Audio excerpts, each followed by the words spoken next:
नमस्कार दोस्तों, आज की इस वीडियो में हम बात करेंगे राव चंद्रसेन के बारे में, जिनका कार्यकाल 1562 ईस्वी से लेकर के 1581 ईस्वी के मध्य का था। चंद्रसेन जोधपुर के शासक राव मालदेव व झाला रानी स्वरूपदेव का पुत्र था। इनका जन्म जुलाई 1541 में हुआ था। चंद्रसेन अपने पिता के ज्येष्ठ पुत्र न थे, किंतु उसके बड़े भाइयों में राम व उदय सिंह के स्थान पर राव मालदेव ने चंद्रसेन को अपना उत्तराधिकारी बनाया। मालदेव की मृत्यु के बाद उसकी इच्छा अनुसार 31 दिसंबर 1562 ईस्वी को उसका छोटा बेटा चंद्रसेन जोधपुर की गद्दी पर बैठा। चंद्रसेन को अपने दो बड़े भाइयों राम व उदय सिंह के विरोध का सामना करना पड़ा।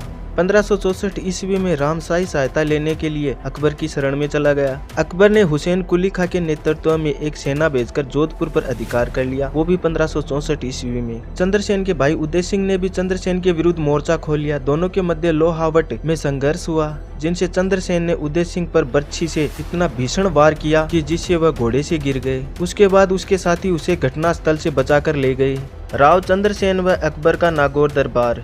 1570 के नागौर दरबार का आयोजन अकबर ने इसलिए किया ताकि वह ये पता कर सके कि कौन सा राजपूत शासक उसके पक्ष में है और कौन सा राजपूत शासक उसके विपक्ष में है। यहाँ लंबे समय तक रुकने के लिए अकाल राहत कार्यों का बहाना लेकर अकबर ने नागौर दुर्ग में शुक्र तालाब का निर्माण करवाया। इस दरबार में राजपूताने के बहुत से शासक शामिल हुए। कुछ प्रमुख व्यक्ति इस प्रकार से थे: जैसलमेर से हरराय बाटी, बीकानेर से कल्याणमल व उसका पुत्र राय सिंह, कोटा से दुर्जनसाल हाड़ा, भद्राजुण से चंद्रसेन, फलोदी से उदय सिंह आदि। 1570 ईस्वी के नागौर दरबार में चंद्रसेन भी जोधपुर प्राप्ति की आशा में नागौर पहुंचा, मगर अकबर का झुकाव उनके भाई राम और उदय सिंह की ओर देख करके चंद्रसेन ने नागौर का दरबार छोड़ दिया।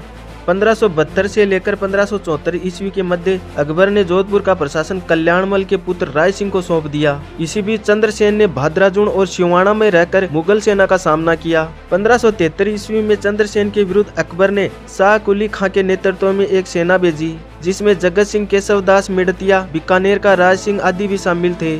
यह सेना सोजत से कला राठौड़ को परास्त करके आगे बढ़ी। इस सेना के सिवाना आने पर चंद्रसेन ने पत्ता राठौड़ के हाथों में किले की रक्षा का भार छोड़कर स्वयं पहाड़ों की ओर चला गया और मुगल सेना को खाली हाथ लौटना पड़ा।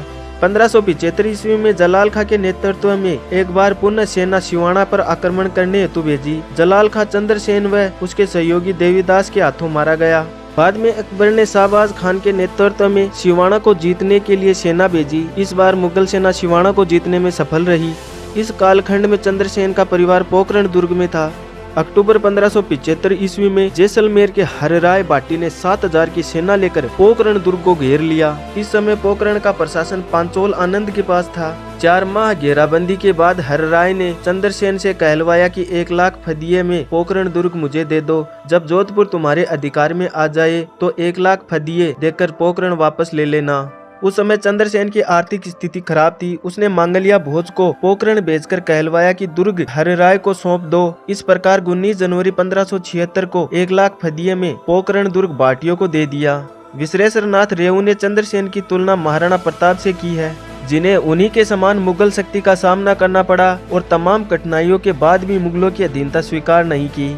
अपने अंतिम दिनों में चंद्रसेन ने 1580 में सोजत को जीत लिया और पाली में स्थित सारण के पर्वतों में सचियाई नामक स्थान पर अपना निवास बनाया। यहीं पर 11 जनवरी 1581 ईस्वी में राव चंद्रसेन की मृत्यु हो गई। यहीं पर राव चंद्रसेन की समाधि बनी हुई है। जोधपुर राज्य की ख्यात के अनुसार चंद्रसेन के एक सामंत वेरसल ने विश्वासघात करके भोजन में जहर दे दिया, जिससे उनकी मृत्यु हो गई। राव चंद्रसेन अकबरकालीन राजस्थान का प्रथम स्वतंत्र प्रकृति का शासक था। इतिहास में समुचित महत्व न मिलने के कारण चंद्रसेन को मारवाड़ का भूला बिसरा नायक कहा जाता है। चंद्रसेन की मृत्यु के बाद उसका भाई उदय सिंह मारवाड़ का शासक बना।